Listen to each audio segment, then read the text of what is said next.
రాష్ట్ర deputy CM మాట్లాడేటప్పుడే మీరు ఇంటర్వ్యూని ఎత్తిరి, running commentary చేస్తారు. స్పీకర్ సార్, మీరు చేస్తారు, కేటీఆర్ గారు చేసే. స్పీకర్ సార్, ఈ కాంగ్రెస్ ప్రభుత్వ తీరు ఎట్లా ఉందంటే అబద్ధాలు చెప్పు, అవే చెప్పు, పదే పదే చెప్పు, మళ్ళీ మళ్ళీ చెప్పు, దబాయించి చెప్పు, బెదిరించేలా చెప్పు, పెద్ద గొంతుతో చెప్పు, ఎదుటి వారి గొంతి నొక్కి చెప్పు, ఎన్ని విధాలైనా చెప్పు, కానీ అబద్ధమే చెప్పు, ఎట్టి పరిస్థితుల్లో నిజం చెప్పకు అన్నట్టుంది కాంగ్రెస్ ప్రభుత్వ తీరు. అధికారంలో రాకముందు ప్రతిపక్షంలో అదే తీరు, ప్రభుత్వంలో కూడా అదే తీరు ఈ కాంగ్రెస్ తీరు. బహుశా ఇంకో 4 ఏళ్ళు కూడా అదే తీరు కొనసాగిస్తారని కూడా మాకు అర్థమవుతా ఉంది. కానీ మా గొంతు నొక్కినా నిజమే చెప్తాం, మేము చెప్పేవన్నీ నిజాలు, అర్ధరాత్రి నిద్రలో అడిగినా నిజమే చెప్తామని చెప్తూ నా ఉపన్యాసాన్ని ప్రారంభిస్తా ఉన్నాను. అధ్యక్ష, సింపుల్, నేను లెక్కల్లోకి పోయే ముందు I want to set right the house records and I want to challenge the బట్టి గారు. ఒకవేళ నేను ఇక్కడ అడుగుతున్నా అధ్యక్ష, ఇది నేను ఒక నిమిషం ప్లీజ్, ఛాలెంజ్ వద్దండి, మీకు నాకు ఛాలెంజ్ ఎందుకు, ఛాలెంజ్ వద్దు, ఒకటే మాట అడిగి కూర్చున్నా. సార్ హరీష్ గారు నేను ఒకటే మాట అడుగుతున్నాను, ఛాలెంజ్ చేయట్లేదు వారితో, ఒక నిమిషం, నేనేం ఛాలెంజ్ చేయట్లేదు వారితో, ఒక మాట అడగదలుచుకున్నాను మీ ద్వారా పర్మిట్ చేస్తే. నేను ఒకటే అడుగుతా ఉన్నాను, ఈ tentative risk weighted outstanding guarantee అనేటువంటి అమౌంట్ కాలంని నీకంటే ముందున్న ఆర్థిక మంత్రులు ఎప్పుడైనా పెట్టారా, నీ తర్వాత వచ్చిన వాళ్ళు ఎప్పుడైనా పెట్టారా? ఈ రెండింటి సమాధానం చెప్పానండి. ఇది మీ ఒక్కళ్ళు వచ్చినప్పుడే ఎందుకు వచ్చింది? ఇది మీకంటే ముందున్నటువంటి వాళ్ళు కూడా ఆర్థిక శాఖ మంత్రులుగా ఎప్పుడైనా పెట్టారా? ఇంక్లూడింగ్ మీ టైంలో ముఖ్యమంత్రిగా పనిచేసిన చంద్రశేఖరరావు గారు ఆర్థిక శాఖ మంత్రిగా ఉన్నప్పుడు వారు కూడా పెట్టలేదు. మీరు ఒక్కళ్ళే ఎందుకు పెట్టాల్సి వచ్చింది? వాళ్ళు మీ టైంలోనే ఎందుకు ఇట్లా చేశారు? ఎందుకు ఇంత సభని ప్రజలు తప్పుదో పట్టించారు? మీరు దాని ఒక్కదాని సమాధానం చెప్పండి. అన్నీ చెప్తా అధ్యక్ష, ఎందుకు నది పడతారు అధ్యక్ష? మొత్తం కుల్లా చెప్తా, ఏం నది పడుకుంటా, ఎన్నిసార్లైనా క్వశ్చన్ అడగండి, అన్నీ చెప్తా అధ్యక్ష. ఫస్ట్ ఎవడా యూజ్లెస్ ఫెలో దొంగ అన్నది 100 సార్లు అంటారు. నన్ను ఎవడైనా దొంగ అంటే వాడు యూజ్లెస్ ఫెలో అన్న తప్ప వాళ్ళు అన్నది కదా అధ్యక్ష.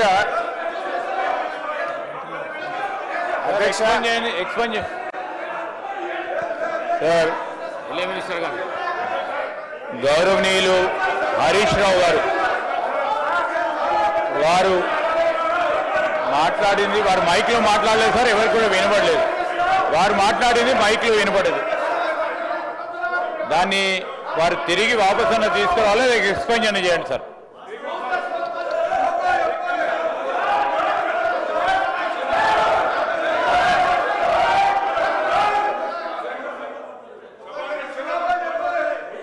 ప్లీజ్ స్పీకర్ సార్, నేను లేచి మాట్లాడుతుంటే అక్కడి నుంచి ఒక గౌరవ సభ్యుడు దొంగ అని నన్ను అన్నాడు. అన్నప్పుడు నేనేమనాలి? అది తప్పైనప్పుడు నేను అన్నది తప్పు. ముందు మరి ఆ దొంగ అని రన్నింగ్ కామెంటరీ చేయడానికి శ్రీధర్ బాబు గారు సమర్థిస్తారా? అందువల్ల అక్కడి నుంచి ఎవరైతే నన్ను రన్నింగ్ కామెంట్ చేసిందో ఆయనను ఉద్దేశించి నేను అన్నా, if you want to expel you can expel both. And Sridhar Babu should say, వాళ్ళకు కూడా చెప్పాలి అట్లా కామెంట్ చేయొద్దని. హరీష్ రావు గారు మాట్లాడిన మాటలు నేను అన్నోన్లీ అన్నా, అనకపోతే లేదు. నన్ను ఎవరన్నా అంటే వాడిని నేను అన్నా, అనకపోతే లేదు. రైట్ అధ్యక్ష. గౌరవనీయులు తొలగించేసి బట్టి విక్రమార్క గారు చెప్పిన దాన్నే చెప్తూ అబద్ధాలని చెప్పే ప్రయత్నం చేశారు. బట్టి విక్రమార్క గారు మాట్లాడుతూ ఫామ్ వినాలి సార్. శ్రీధర్ బాబు గారు కూర్చోండి, నేను విడ్రా చేసుకున్నా కదా, ఇంకేంటి? దొంగ అనే పదాన్ని ఎక్స్ప్లెయిన్ చేయండి, యూజ్లెస్ ఫెలో అనే పదాన్ని ఎక్స్ప్లెయిన్ చేయండి, నాకు అభ్యంతరం లేదు. దాన్ని ఆస్ దెమ్ టు సిట్ డౌన్. నేను విడ్రా చేసేసినది అట్లా ఇయ్యారు సార్, మినిస్టర్కి ఇస్తారు. మీరు మినిస్టర్ ఇంకా రాజగోపాల్ రెడ్డి గారు, నువ్వు హోమ్ మినిస్టర్ ఇంకా ఇస్తారులే, నీకు మైక్ ఇప్పుడు ఎలిజిబిలిటీ లేదు, కూర్చోండి దయచేసి. మీరు హోమ్ మినిస్టర్ కావాలి రాజగోపాల్ రెడ్డి గారు, కూర్చోండి. I wish you should become home minister, please sit down. Sir speaker sir, సభను ఆర్డర్లో పెట్టని మాట్లాడండి sir. Ask them to sit down please. Please కూర్చోండి please. Sir ask them to sit down sir please. Sridhar Babu గారి పద్ధతి కాదు సార్, సభ నడిపే పద్ధతి ఇది కాదు సార్, సభ నడిపే పద్ధతి ఇది కాదు sir. Sir please speaker sir please కూర్చోండి ప్లీజ్. అయితే ఈరోజు చాలా ముఖ్యమైన అంశం మీద సభలో చర్చ జరుగుతుంది. గౌరవ ఉప ముఖ్యమంత్రి గారు బట్టి విక్రమార్క గారు మాట్లాడుతూ కొన్ని అంశాలు సభ దృష్టికి తెచ్చారు. గత ప్రభుత్వం ఫార్మ్ మెకనైజేషన్కి ₹1 ఖర్చు పెట్టలేదన్నారు, అబద్ధం. డ్రిప్ స్ప్రింక్లర్స్కు ₹1 ఖర్చు పెట్టలేదన్నారు, శుద్ధ అబద్ధం. రైతులకు ఇన్సూరెన్స్ డబ్బులు కట్టలేదన్నారు, పచ్చి అబద్ధం. అదేవిధంగా మెస్ ఛార్జీలు పెంచలేదు అని చెప్పారు, అది ఇంకా పెద్ద అబద్ధం. అధ్యక్ష, ఆస్తులు అమ్మలేదు అని చెప్పారు. అధ్యక్ష హరీష్ రావు గారు ఒక్క నిమిషం. అంత సీనియర్ సభ్యుడు ఎల్ఏ మినిస్టర్గా పనిచేసిన అంటుండు. నాకు వ్యక్తిగతంగా దగ్గర మిత్రుడు, అది వేరే విషయం, పక్కన పెడదాం. కానీ ఆన్ రికార్డ్ మైక్లో ఒక సభ్యుని యూజెస్ ఫిల్ అని అధ్యక్ష అంటే మీరు ఏంది అంటే మీరు ఈ అసెంబ్లీ తెలంగాణ ఇచ్చిన కాంగ్రెస్ పార్టీ ప్రజలు ఆశీర్వదించి మీ ప్రభుత్వాన్ని చక్కగా ముఖ్యమంత్రి గారి నాయకత్వంలో మా డిప్యూటీ సీఎం నాయకులు మంచి పనులు చేస్తుంటే మీకు జీర్ణించుకోవాలి. ఏం మాట్లాడాలి? అరే ప్రజలు వింటున్నారు అధ్యక్ష. తెలంగాణ ప్రజలు కొట్లాడిన తెలంగాణ రాష్ట్రం తెచ్చుకున్నది ఆత్మగౌరవం కోసం. అటువంటి ఆత్మగౌరవం కోసం ఆంధ్ర ప్రజలు, ఈ తెలంగాణ ప్రజలు తెలంగాణ రాష్ట్రాన్ని నడపలేరు ఉన్నారు. కానీ ఈరోజు మీరు ఏమనుకున్నారు? మీరే పర్మనెంట్, ఇక మీరు ఎవరు రావాలనుకున్నారు. తెలంగాణ ప్రజలు ఆశీర్వదిస్తే కాంగ్రెస్ పార్టీ వచ్చింది. అసలు మీరు ప్రభుత్వాన్ని నడపలేదు అనుకున్నారు.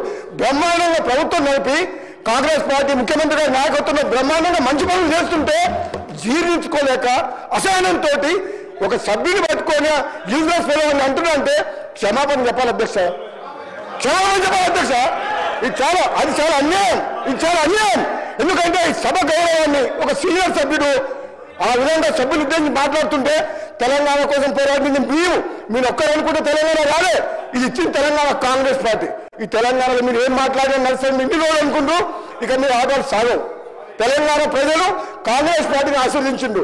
ఈ మాటలు హరీష్ రావు గారు నేను చెప్తున్నా, మీకు సభ మీద ఏమాత్రం గౌరవం ఉన్నా, తెలంగాణ రాష్ట్ర ప్రజల మీద ఏ గౌరవం ఉన్నా, సభ్యుల సంస్కారం మీద గౌరవం ఉన్నా బేషరతుగా మీకు క్షమాపణ చెప్పాల్సిందే. మీ ప్లేస్లో నేనున్నా చెప్తా. మీరేం కింద పడిపోరు, మీ కిరీటం ఏం పడిపోదు. కానీ ఆ మాట మాత్రం మీలాంటి వ్యక్తి ఇంకెవరన్నా అంటే కొత్త సభ్యుడు అంటే మేము బాధపడేటం కాదు పట్టుకున్నాడు. కానీ హరీష్ రావు గారు అంటే ఉద్యమకారుడు, మంచి పేరుంది, మీరందరం కూడా గౌరవిస్తాం. ఏం భాష అధ్యక్ష? తెలంగాణ సమాజం మొత్తం మన మీద ఎన్నో ఆశలు పెట్టుకొని ఈ తెలంగాణ రాష్ట్రం కోసం 1000 మంది యువకులు ఆత్మ బలిదానం చేసి ఈ సభ నడుస్తుంటే బ్రహ్మాండంగా వాళ్ళ సమస్యల కోసము మాట్లాడే ఒక మంచి పద్ధతిలో మాకు చెప్పాలి. కానీ మీకు ఎప్పుడు అధికార హోదాలే కావాలి, ప్రతిపక్షం వద్దు అంటే ప్రజలు ఇచ్చిన తీర్పును కూడా గౌరవించకుండా మంచిగా బ్రహ్మాండంగా పనిచేస్తుంటే ఇచ్చిన హామీలు కూడా అధ్యక్ష గౌరవ ముఖ్యమంత్రి గారు రేవంత్ రెడ్డి గారి నాయకత్వంలో ఈరోజు ఇచ్చిన హామీలు కూడా ఒకరి తర్వాత ఒకటి అంటే ఉచిత బస్సు చేయడం తప్ప, రైతులకు రుణమాఫీ చేయడం తప్ప, కరెంటు చేయడం తప్ప, మన బడి పిల్లలకు మెస్సార్జీ పెంచడం తప్ప ఇన్ని మంచి పనులు చేస్తుంటే వీళ్ళ కడుపులో మంట జీర్ణించుకోలేక ఈ విధంగా మాట్లాడుతున్నారు. ఇది అన్యాయం అధ్యక్ష. ఇది క్షమించడం చేయడం. నేను చెప్తున్నా, మీరు ప్రతిపక్ష హోదా కూడా కోల్పోతారు. మర్యాదగా మాట్లాడకపోతే కనీసం మాకు ప్రతిపక్షం లేకుండా ప్రజాస్వామ్యాన్ని కూలి చేసిన వ్యక్తులు వీళ్ళు మాకు దొంగను అంటే ఎవరు దొంగ? మీరు అప్పులు చేసిండ్రు, అనవసరంగా అప్పులు చేసిండ్రు. మంచితనానికి అవసరం కోసం నిజంగా అవసరం ఉంటే అప్పు చేయాలి. ఒక హైదరాబాద్తో కూడిన తెలంగాణ కాంగ్రెస్ పార్టీ సోనియా గాంధీ ఇస్తే ఇది అప్పులు ఇచ్చే రాష్ట్రం. ఒక అధ్యక్ష ఒక నిమిషం. ఇది హైదరాబాద్తో కూడిన తెలంగాణ అంటే మిగతా రాష్ట్రాలకు అప్పులు ఇచ్చే రాష్ట్రాన్ని అప్పుల పాలు చేసి అడుక్కునేటట్టు చేసి సర్పంచులకు బిల్లులు చేయలేని దౌర్భాగ్యులు మీరు అంటే తప్పేం అధ్యక్ష.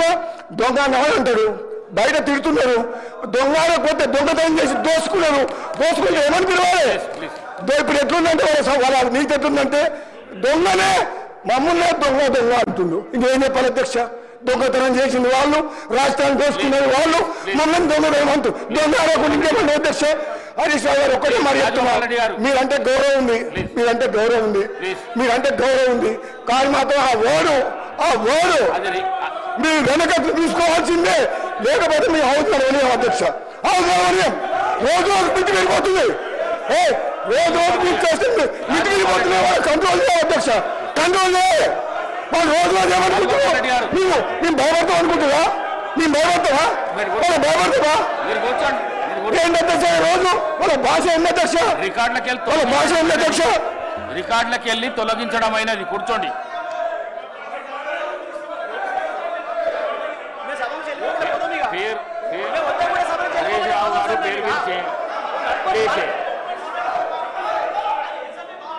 చలో చలో హరీష్ రావు గారు. సార్, నేను గౌరవ శాసనసభ వ్యవహారాల మంత్రి గారిని అడుగుతున్నా.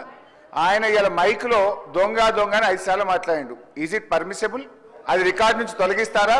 ఆయన ముందు క్షమాపణ చెప్పాలన్నా వద్దా? You have to answer.